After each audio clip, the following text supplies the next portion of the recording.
I think about what is your role, what is my role, what's the HR director's role in this, it takes me back. Takes me back to my youth, takes me back actually to 1999. And I want to tell you all that in 1999 I moved from Ealing Hospital in West London to St Mary's Hospital. 1999 was the last major staff shortage. And the average vacancy factor in 1999 in London was 25% vacancies. The vacancy factor that I inherited at St Mary's Hospital in Paddington was 30%. The vacancy factor I left at Ealing was 4% vacancy. When everyone around us was scrambling for staff. I want to tell you that because I want to tell you can do it. You can actually do it. You have to think about what's your role in that and what's everybody else's role in that. Now that was a very different time.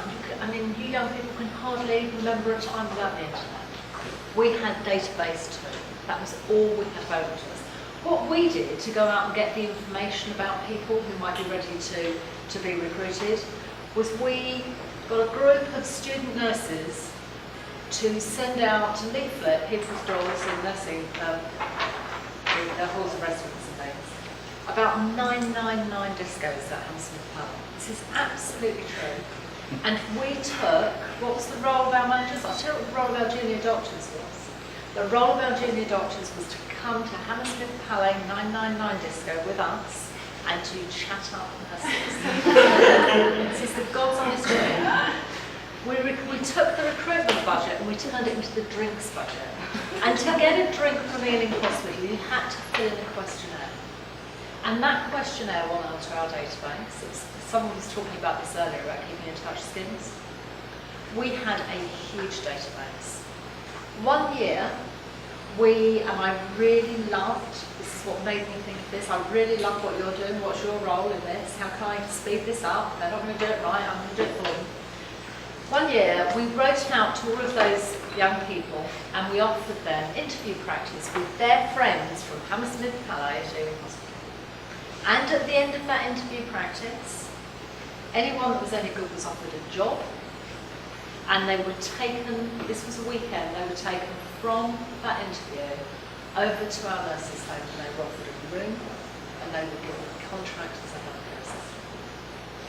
We got complaints from every other HR department. Now, I don't say to you be as competitive as I was at that time, but there are ways of rethinking people's roles and working with them.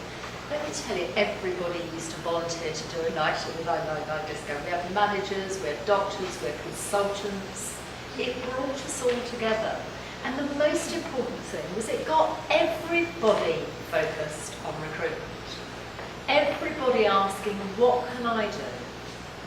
We had all kinds of scams. If you were with an agency and you were doing a night shift, do you get interviewed for a job at 6:30 in the morning? As you came off that shift, we'd interview you, we'd offer you a permanent job. I could still tell you the script about getting people off of agency and into permanent jobs and everything we pointed out to them as to why it was beneficial to them. We had really focused effort, but I couldn't do it on my own. You can't do it on your own. You need to really work through, not you haven't done your bit, but actually, how do we really engage? How do we actually make our hospitals safe? I believe we can do it. We used to write to everybody on our database on their birthday. Send everyone a card. We've got email now, you can email all of them. You'd be surprised how many of them, if they gave us their parents' address, which is one of the things we asked for when they were young, we used to contact them via that. If people left us, if they hadn't been dismissed, they went on the database. If they left us, we'd look at their age, we'd look at the job they left us, and we'd think they'd been gone 2 years, they were a basic level physiotherapist, they were going for what was then a senior 1, a senior 2. We'd give it 3 years. If we had a senior 1 vacancy, we'd write to them at their parents' address and say, why don't you come back? And they did. We had a 4% vacancy rate. We worked all of that with our managers. Now, I may be old, but the managers are still managers and HR is still HR. And I truly believe that if you do this together, you will really make a difference. It's fun. It doesn't have to be this hard. Doing it together can make it fun. So we've got a question for you. The first thing you've got to do is you've got to get your bit right. You can't go out there and say join us when it's a mess, because someone will say to you, what's the point? Because you still take 46 days to even get it up on NHS jobs or whatever it is. You've got to get your bit cleaned up so that you can have the conversation with your managers and with your HR business partners. How often are people in recruitment sitting down with HR business partners, sharing information and planning what they're going to do around their recruitment campaigns, how they're going to work together? How often are you sitting down with managers and doing that?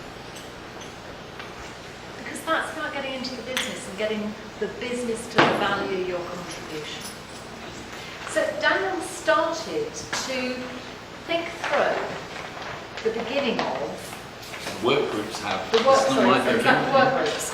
So the work groups have started to think through what would it look like if you had a contract with your managers and with your business partners. This is my job in getting recruitment going. This is your job.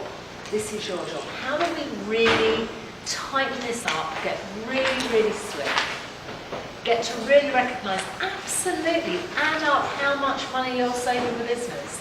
Absolutely. Let your HR director be proud at the board table.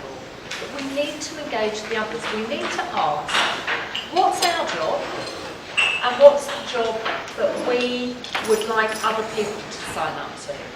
If we are saying we will turn around references in 3 days and we're going to write that in our agreement, we've got to do it. You've got to know how you're going to get there before you can ask people to do their part of the bargain. Before you can take them to the disco. You've got to have it planned.